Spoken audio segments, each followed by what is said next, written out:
Profinit é um mestrado profissional em rede nacional que é devotado para a propriedade intelectual e transferência de tecnologia para a inovação. Então eu queria comentar com relação ao Profinit separadamente, né? Por que profissional? É para aqueles profissionais que estão engajados no mercado trabalhando de alguma forma no sistema de inovação. Por que uma rede nacional? Porque é um curso de pós-graduação que está sendo desenvolvido por 12 pontos focais e mais 35 instituições de apoio que estão espalhadas por todo o território nacional.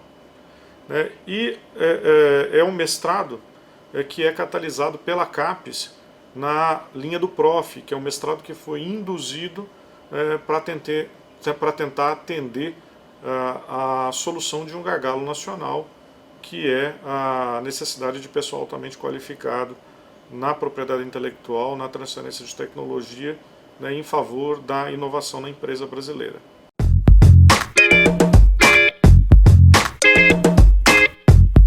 Não se pode pensar em desenvolvimento pleno de um país se a gente não tiver empresas extremamente competitivas, que tenham competitividade local, que tenham competitividade nacional, que tenham competitividade internacional.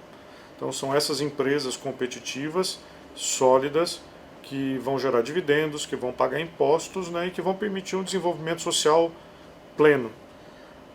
No Brasil nós temos uma dificuldade muito grande com relação ao posicionamento dessas empresas, pelo fato de que a maior parte dessas empresas brasileiras são muito pouco inovativas, usam muito pouco do conteúdo de inovação. Empresa pouco competitiva implica em pouco resultado social.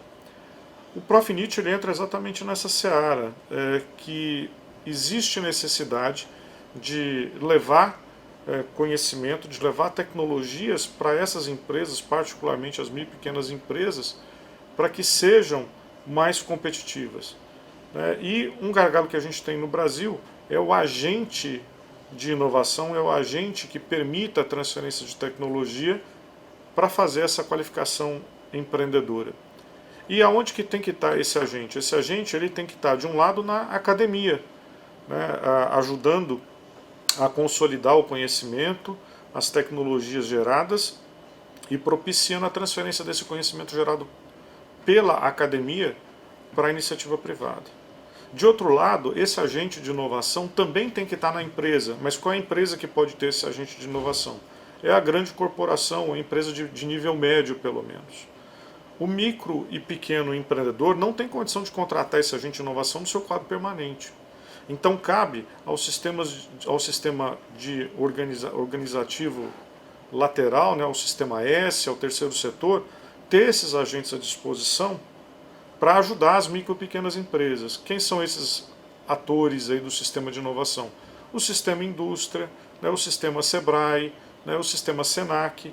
Então esses atores têm que ter esses agentes de inovação para dar suporte às micro e pequenas empresas que estão a eles associadas.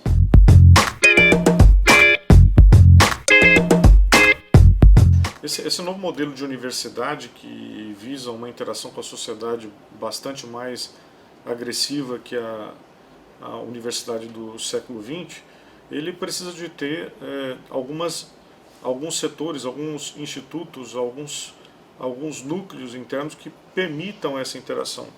A incubadora de empresa é um desses núcleos, que permite a interação mais próxima com a sociedade. Aqui no Brasil, em particular, a gente tem trabalhado muito a questão da incubadora dos projetos chamados Science Driven, projetos que saem de um laboratório de pesquisa, de uma tese de mestrado, de doutorado, e que acabam se transformando em algo interessante para que haja empreendimento por parte do próprio alunado ou eventualmente do aluno, mas com o orientador. O movimento de incubadoras de empresa em nível nacional já é bastante antigo. A gente tem as primeiras incubadoras no Brasil datadas de 84 e é um movimento muito expressivo até em nível mundial, porque hoje com as cerca de 360 incubadoras no Brasil, nós temos uma diversidade de modelos de negócio, de formas de fomentar os negócios que saem a partir da universidade, que é ímpar em nível mundial. Esse modelo é tão interessante que na virada do ano 2000 na Amprotec, que é a Associação Representativa das Incubadoras e Parques no Brasil, liderou um programa chamado Infodev IDISC e preparou o toolkit, o ferramental, para que se pudesse criar em países em desenvolvimento programas de incubadoras. E hoje existem mais de 1000 incubadoras em nível mundial que foram estruturadas com base no modelo brasileiro de como fazer incubadora. E lembrando que as incubadoras no Brasil, quase todas, estão suportadas ou estão dentro das universidades. Então a incubadora é um mecanismo, né, muito agressivo, muito elevado de promoção de desenvolvimento, particularmente com geração de negócios, de inovação, né, radical, de projetos que saem da academia.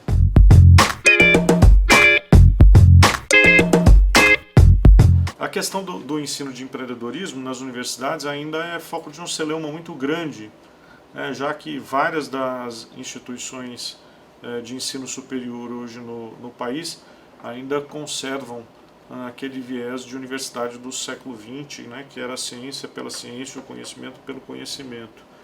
As poucas universidades que resolveram investir um pouco mais na área do empreendedorismo, particularmente do empreendedorismo inovador, estão tendo um resultado muito interessante, não só do ponto de vista de promoção de um desenvolvimento lateral, no entorno da universidade, mas estão conseguindo um retorno muito positivo do ponto de vista de posicionamento dos seus docentes com relação à pesquisa científica e pesquisa tecnológica.